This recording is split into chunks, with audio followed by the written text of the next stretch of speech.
Hey everyone, it's Keisha. Thank you so much for tuning in to my YouTube channel, Keisha Delva Creative. If you're new here, welcome. If you've been here for a while, thanks so much for coming back. I am a licensed mental health therapist who is passionate about all things related to financial freedom, mental health and wellness, and travel. Today I'm going to be talking about all of the side hustles that I worked in 2018 and how much money I earned from each of them. If you're interested in that topic, please keep watching. So if you've been on the debt-free journey for any amount of time, you know that there are two things that are very clear that will have to happen in order for you to be able to pay down your debt. The first thing is that you have to learn how to control your spending. You have to learn how to budget properly and make sure that you're not buying things that you don't need and living beyond your means. The second part of that often includes earning more income. If you're in a lot of debt, like me with student loan debt, I have $107,000 worth of student loan debt. While I can learn to budget and be very conscious of how I'm spending money, I'm also going to have to earn more money if I ever hope to be able to make even a dent in that large amount of debt. In 2018, I worked a variety of side hustles to begin earning more money. At the time, I was also working a full-time job. So it was definitely challenging at times to be able to balance my work with my personal life and make sure that I wasn't becoming burnt out and overwhelmed. But I will say that working side hustles is a very effective way of earning more money in a short amount of time. So I wanted to share some ideas with you in case you were looking for something that you might be able to get involved with. One, if you are a pet owner like me, I would highly encourage you to look into side hustles that allow you to do dog walking or pet sitting. Some of them even allow you to do house sitting so that you can remain in the other owner's home while you take care of their pets. So I worked with Rover, which is an app that you can use. I still actually do work with Rover on occasion when I have time. But through Rover, I was able to gain a steady base of recurring clients where I would house sit for them, dog walk for them, and also board their animals in my home. And I would say I really enjoyed my experiences with Rover overall. Like I said, I was able to gain a nice solid base of recurring clients that I was able to build great relationships with. And they come to me anytime they need someone to watch their pet because we have a trusting relationship now. And I know their animals really well and get along with their animals really well. And their animals love me and love coming over to my home for me to watch them. So overall, it's been a lot of fun and a really enjoyable experience. And since I already have a pet and I'm accustomed to taking care of animals, it was just natural for me to get into that. It's not any extra work for me to walk two dogs instead of the one dog that I already have. So it was a natural fit for me. The only thing I don't like about Rover is that they take a 20% fee from every transaction that you have through the app. And you're also an independent contractor with them and not an employee. So you are responsible for paying your own taxes. So if you factor in that they take 20% and then you have to pay taxes on top of that, you're really not earning as much money as you potentially could. Say if you were to branch out and start your own pet sitting business, which you absolutely could. It's actually not that difficult to do once you get some experience under your belt and some people that can leave you with some positive reviews so you can gain trust. With Rover, in 2018, I earned $2,982.40. Now, this is the amount that I earned after they took their 20%, and it's also before taxes. So I'm still going to have to pay, I'm estimating somewhere between 10 to 15% of this amount for taxes. But my pre-tax amount with Rover was again $2,982.40. And this was from the period of January 2018 all the way through December. With Rover, you're more likely to experience higher levels of business when people are celebrating holidays and traveling, which tends to be in the summertime and around the holidays. So if you're someone who doesn't have to travel during the summer or holidays, maybe your family lives where you are, so you don't really have to go anywhere, you stand to make a good amount of money with Rover. I actually had one house sitting job with Rover where I house sat for someone for a week while they were out of town on business, and I made $700. And it was the easiest $700 I've ever made because all I was doing was taking care of their dogs, which were very sweet, easygoing dogs, and it was really easy money. Next up, I worked as an independent contractor for a company where I did copywriting. And copywriting is just writing for sales. You basically optimize articles with keywords so that people who are searching for those keywords will find the article. And the purpose of the article is to advertise a product or a service and ultimately, hopefully, get people to purchase that product or buy that service. So copywriting is a really good thing to get into if you enjoy researching and if you enjoy writing as a whole. Keep in mind that if you're writing about a topic that you're not already familiar with, you're going to have to spend sometimes several hours researching this topic to make sure that you know what you're talking about and that the article makes sense. You may find yourself writing articles about topics that you're not that interested in. So just to give you some examples, I would do copywriting articles for home repair, home remodeling, exercise equipment, gym equipment, things like that, that weren't necessarily that interesting for me to write about. And if you're not that interested, you might find that it takes you longer to write those articles, which means that you have the potential to earn less money. You also have the option of opting in for articles that are interesting to you. I really enjoy writing about fitness articles because I'm really interested in fitness. And I would also enjoy writing articles about fashion and accessorizing and styling because while I don't really shop that much anymore, I do still have an appreciation for fashion. So those articles were pretty enjoyable to write. For the most part, you're not going to find a copywriting agency that's going to pay you on a per hour basis. That's quite rare. You're more likely to find an agency that's going to pay you per word or per article. So for the agency that I worked with, I would get paid 2, 3, or 4 cents per word. And this was a very beginner rate. Prior to starting with this business, I had zero experience with copywriting, so I was starting from the bottom.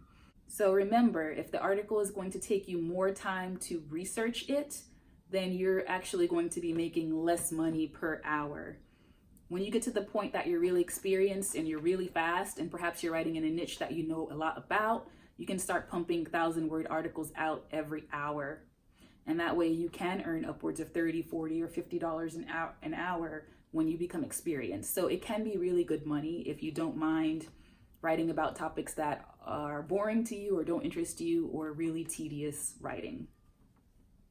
So with the copywriting company, I earned $2,087 for the year for 2018. And I worked with that copywriting agency from March of 2018 until about July. So not very long, just a few months. And I was able to earn $2,087 and taxes were not taken out. So I am going to have to pay the IRS 10 to 15% of that. So keep that in mind. Next up, I worked for another pet sitting, dog walking company, but this time I was an employee of that company. And so they had taxes automatically taken out for me with every single paycheck. I worked for this company from July of 2018 through January of 2019, right at the beginning of January. And I earned $7,430.51. And of course, like I said, this is post-tax, so this is take-home pay, which is great. And, I don't have to worry about paying taxes with this company. Always try to find companies where you can work for them as an employee, so that way you don't have to worry about taxes. A lot of times doing taxes yourself as a freelancer or a contractor is just unavoidable. But if you can find a part-time job where you can be an employee, I would highly recommend it. I wasn't expecting to be treated as an employee with this company, so when I found out that they were taking taxes out for me, it was really exciting. And it was a really great company. I really liked working for them. The only reason I stopped working for them was because I found another position that just better suited where I was in my life at the time. But I would definitely consider going back and working for this company, maybe in the summer if I want to make a little extra money. And the great thing about working for a pet sitting company like this is that a lot of the times their clients are people who have a lot of disposable income. They can afford to pay someone to come and walk their dog. They can afford to board their dog while they're out of town. So because they have that disposable income, they're a lot more likely to tip you money if you do a great job of taking care of their pets. Remember, people's pets are a lot like their children. So if they can trust you and feel that you do a good job, they will reward you very handsomely. It was very common for me to get $50 tips, $100 tips from single clients. I had clients that would tip me 20 bucks every single time I came to the house. They would just leave money on the counter for me. I couldn't believe that people had that kind of disposable income. So really take a look into whether that might be something that's beneficial for you. Find a company that's going to hire you as an employee, and find a reputable company who cares about their pet sitters and dog walkers. That's a really big thing, because if something happens where you have an animal that's aggressive, or there's a situation with an animal, you want to make sure that you're working with a company that cares about you and that's going to have your back. And lastly, my last side hustle of 2018 was my restaurant job. I mentioned that I worked as a server / bartender at a restaurant, and I still do. I began working at this job in October, and I had 0 restaurant experience, so I started literally from the bottom. I had to learn everything from scratch. Now, because I started working when I was going into the holiday season of Thanksgiving and Christmas and New Year's Eve, I made a lot more money than I probably would have made had I started out in, say, March, April, May, when nothing's really going on. So for that 2-month period between October and the end of December, I made $6,832, and that is post-tax money. So I'm an employee at the restaurant, which means they take taxes out automatically, and they also account for all of my tips. So I don't really have to worry about, being paid under the table and maybe getting in trouble with the IRS or anything like that. All of my taxes are automatically taken out from my payment and for my tips. So take-home pay of $6,832 over a 2-month period working part-time at a restaurant is pretty good money. So right now, I'm not doing the writing anymore, and I'm not doing the pet sitting with Rover on a regular basis, only if I happen to get contacted by a client. My main priority right now is the restaurant because it pays really well, and so I'm doing that along with my current full-time remote position. So for 2018, I made a total of $19,331.91 from all 4 of these side hustles. I'll say that again, $19,331.91. Now, if I factor in that I'm going to have to pay taxes for the 2 positions where I was an independent contractor, I'm probably looking at something closer to $18,500, maybe $18,000, but that's still really great money. That works out to approximately $1,800 every single month from my side hustles, which is really good money. And if you're interested in paying down debt really quickly, like if you have a car note or a credit card, side hustles are really the way to go. Now, I didn't keep as much of this income as I would have liked, because for a period of time, my side hustles were actually my main source of income. So they were responsible for paying my bills as opposed to having a full-time job. Now that I have a regular full-time position as a freelancer, I can go back to using the money that I'm earning from my side hustle at the restaurant to really start throwing at my debt snowball and paying down debt really quickly. The other thing is that with my current full-time position, I am a freelancer / independent contractor, which means the money that I'm making now, taxes are not being taken out for me. For every single paycheck, I've had to develop the habit of putting aside 15 to 20%, closer to 20%, right away, and putting that in a separate account so that I can pay taxes at the end of the year. I may even consider paying taxes on a quarterly basis. I know some people do that to just kind of stay on top of things and not get too behind. So that's definitely an important habit to develop if you are a freelancer. Make sure that you are setting aside enough money regularly for your taxes.